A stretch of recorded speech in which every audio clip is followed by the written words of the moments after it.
Good morning, everybody, and welcome to the Empowered Marriage Podcast. My name is Helen Harrison, the host of this podcast, and you are listening to episode 99.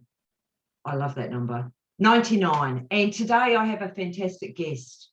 I've asked Janeen Vosper to join me on the Empowered Marriage Podcast. I admire Janeen enormously, and I've actually worked with her also. She has a business called Speech Perfect. And Janeen is somebody who she's very passionate about what she does. You'll hear that in this podcast. She has a strong connection with women and how to communicate. I've done various workshops, trainings, mastermind groups with Janeen. I absolutely love her work. I love how she shows up in the world. And so that's why I've got her on. But also, I have her on this podcast because she has been married for 43 years. But it's not just a trophy of I've been married. Janeen comes across to me as very contented, very happy. And I know we ebb and flow in happiness, but you'll make your own decision about what you think about Janeen. So I don't really need to say too much more. And welcome, Janeen.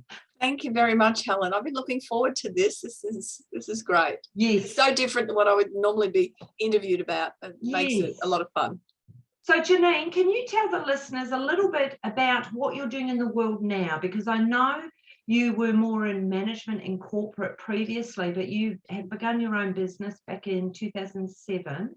So anyway, can you give us a bit of a history about who you are?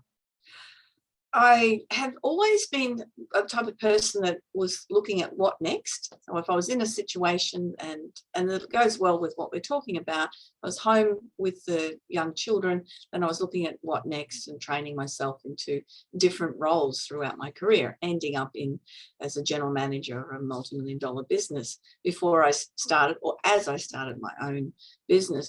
I found that working with, particularly with women, there was a lot of missing opportunity to show their worth, their own their voice. I think that's the best way to describe it. And what I do now through teaching people to stand and speak on stage or have a great sales conversation, how to set up their business, own their business, but importantly, all of that is based around how to have a voice, project that voice, and be empowered to tell their story. And you do that. I vouch for that. You absolutely do that because I've done some of your speaking, and yes, you make us all feel really comfortable and a sense that we can do it. Yeah, I love what you do. Actually, you've got a fabulous book. I've got this one. You've also got another one. Yep, my Good Girls Do Sell is the one you just held up, and the other one I've got is titled Being Unstoppable. Yes. And you also have a podcast, We Are Women.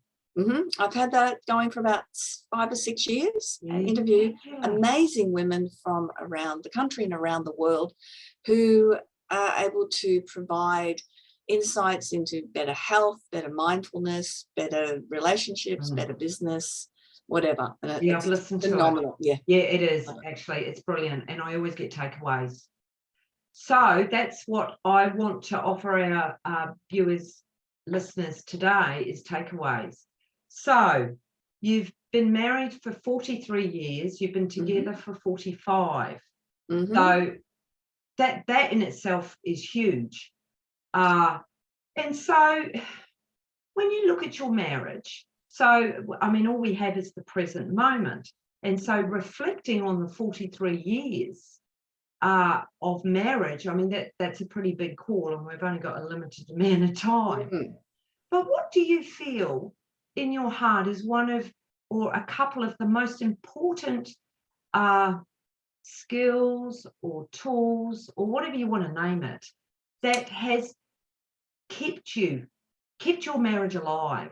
Because it's a long time. It's a very long time when you start adding it up like that, isn't it, Helen? Look, a whole lot of components, because like every marriage, there's so many different segments in it that when you first get married, both my husband and I were oldest children, and and neither of us were the tidiest children either in the household. So just going into neither of us lived away from home either until we got married. I got married at 20, my husband was 22. And so you were, thrust into living together with somebody. And if we weren't married, we probably would have not lasted the first year. I can guarantee that. Why is that, do you think? Just coming in with different value systems around and belief systems around who should be doing what and how to do it, and whether something is important enough to nag or complain or make judgment on or not. And there was a lot of stress and conflict in that first year. And so what did you do to overcome that and move through that? The word adapt is just popped in my mind. I think that's a really good word, is that if we adapt to a situation, we can then figure out how we can grow with it. But if we are feeling like we're confronting a situation all the time, then it'll always feel like there's a barrier and we'll find fault with it. So I think that first part of it is just adapt to, okay, this is what it is. This is the way it's going. How can we then figure out whose responsibilities are what, or are they both people's responsibilities? It was these simple things like, who makes the final decision? Because eventually, no matter how much you agree or disagree, who makes that final decision? And when it comes to maybe finances, I think that through early parts of our marriage, that was one of our biggest discussion items. Yes. And when it came to buying, say, furniture, if it was for my husband, he didn't care. He could sit on crates. So it didn't matter. The final decision didn't matter there.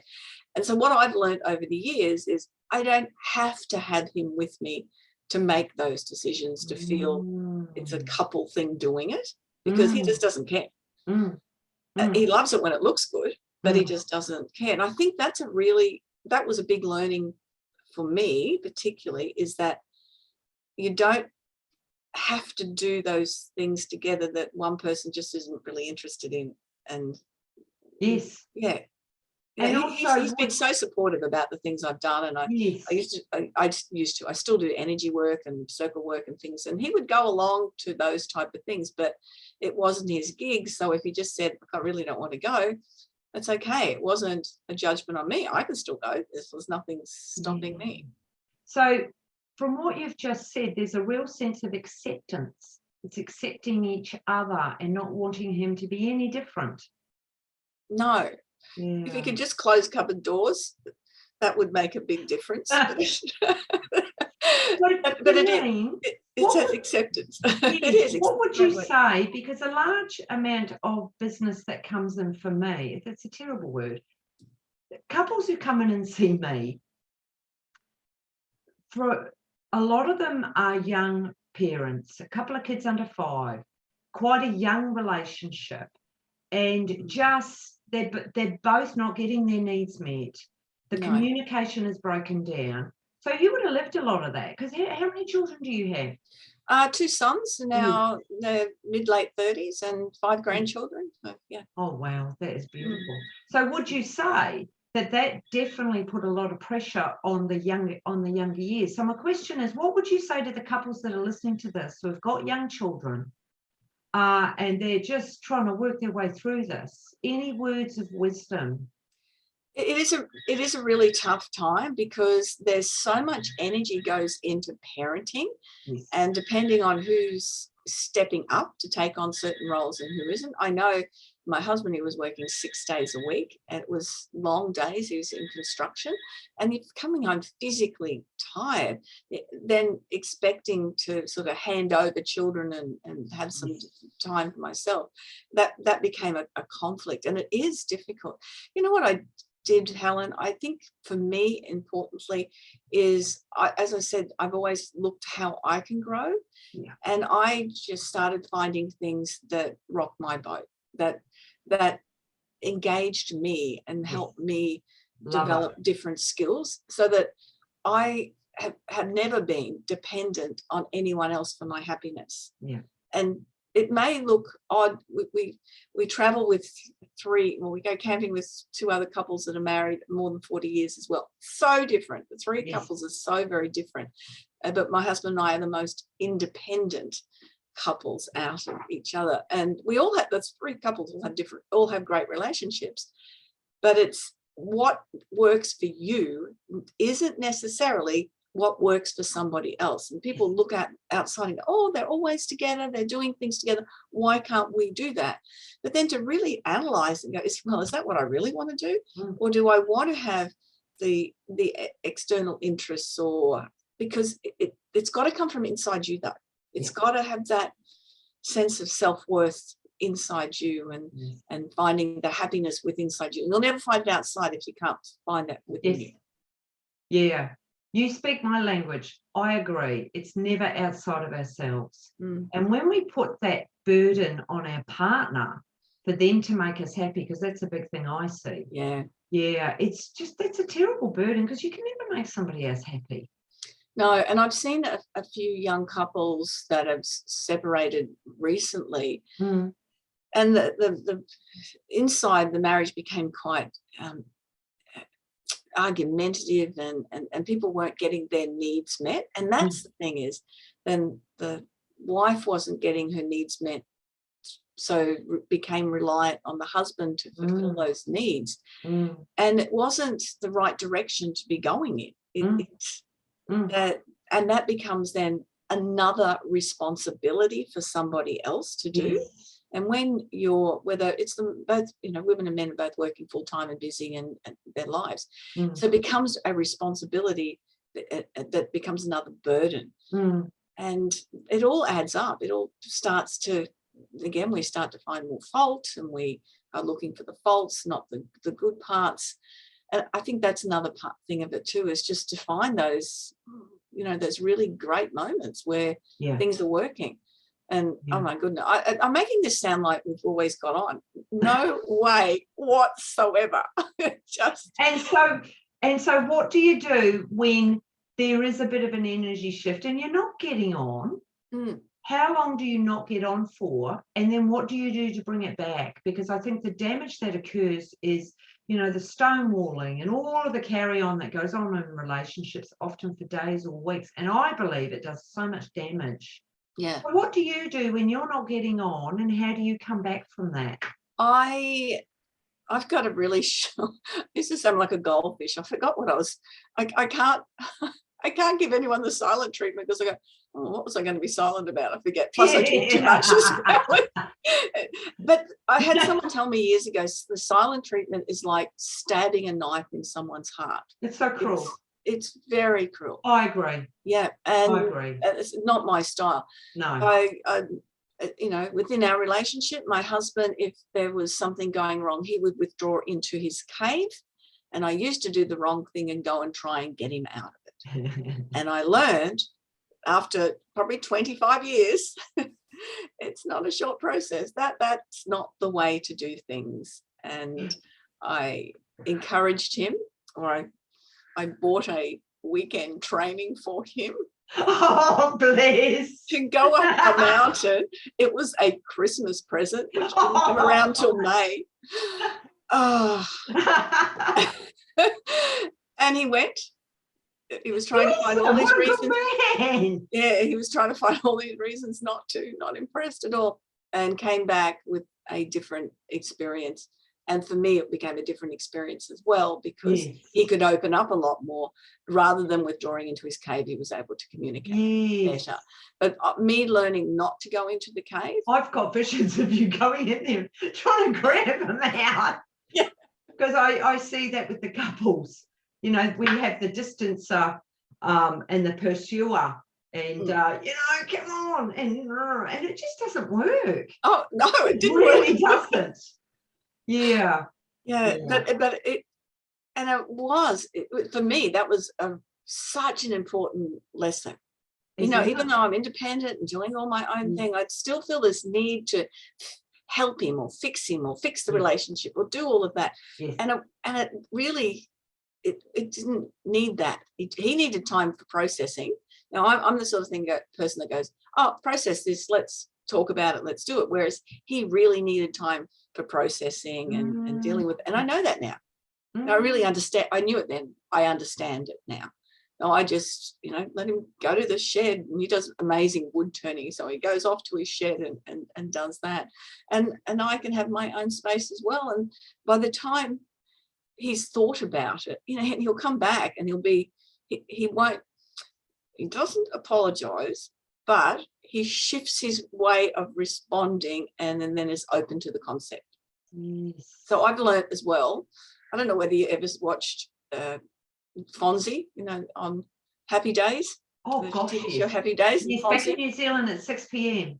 Yeah, and he used to be out. He's trying to say sorry. So I have learned after 45 years that I do get apologies where it's really necessary. But if I don't get it, but I get the response I want, if you get what I mean, then look, just let it go. It's just there's so many bridges to cross and that you have to go through, that some are important, some can be wide gaping holes, and others just aren't really worth it. It's like that book, Don't Sweat the Small Stuff. Yes. And so do you find, just going back to the cave scenario, when he goes to his cave, do you find that your self-care, perhaps you've got to up that a little bit, because part of you wants him to reconnect, but he's not ready, and you honour that. But then do you look after you? Do you find that you've got to give more to you in that time? He doesn't do that now because I don't go after him. That changed the dynamic completely. He might just, going into the shed is different than going to the cave, if you know what I mean. Going to the cave is emotional. Going to the shed's creating a physical different distance and time. So he doesn't do that now, or doesn't do that often. For me, do I need to? I look after myself all the time anyway. Yes. Yeah. So whatever that looks like to people, whether it's chilling with people that I really love being around, whether it's going and getting a pedicure, whether it's going for a walk, whatever it is. But I think that's one of the things that I teach women all the time is to really honor yourselves and do. If you can't support yourself, then every decision is then made from lack. And that's when I learned that, I think that really helped the relationship a lot, because it takes time though, doesn't it? Because we're so conditioned and patterned to look outside of ourselves and to give, and we self-sacrifice constantly. But then you do get to that point where it isn't anybody's responsibility to fill our own cup up, and like you said earlier, your self-worth and your sense of self. This is so good, because I'm getting a sense that it's a very solid, contented relationship, and that it's mature, yes, in years, but it's mature in that you communicate well, you know yourselves, which then comes across in how you interact. I like that word, mature. I think I know the relationship has matured. Yes. I hadn't thought about that first year until I just thought that up. From that, as a young 21-year-old, to where we are now, it's such a different relationship and a different space. And I there were times where I thought, okay, I'm done.